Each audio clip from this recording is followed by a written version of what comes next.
And so we see this in the older brother. Look at the older brother's perspective. He's been doing the right thing all of his life in the household of the father. You would think he was experiencing this, but he's not. Listen to what he says in chapter 15, verse 28. The older brother became angry and he refused to go in.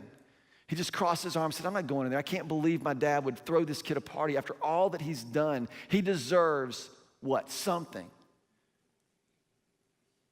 So the father went out and pleaded with him, but the older brother answered the father and said, look, all of these years, look at this.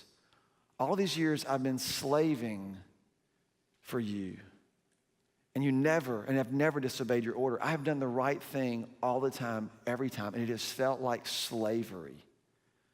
How many of you guys, that's been your experience with God? You're doing the right thing all the time, every time, and it feels like slavery. And the more you do the right thing, the more resentful you become of the grace that God gives to people who you don't think deserve it. He says, you never gave me a young goat so I could celebrate with my friends. You never even gave me a goat so I could celebrate with my friends. And you killed a cow for this deadbeat brother. You know what the father says to the son? He's like, you completely missed it. All that I've had is yours.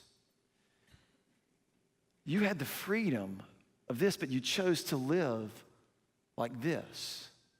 You see, when Jesus asks us, he says, repent, for the kingdom of heaven is at hand. He's asking you and me, all of us, to leave this system that will never, ever work and enter into something else. You see, sin, and the reason I want you to get this, because sin, first of all, it assaults authority. When you use the same broken system, all you do is recycle all the problems. You know why we keep repeating history? Because we use the same system, the same broken system to try and solve these problems, and all we do is recycle them for the next generation or the next issue or the next thing. It won't ever work. These systems are not designed to produce human flourishing. This one is. This is why Jesus came to invite us to return to the way we were intended to live.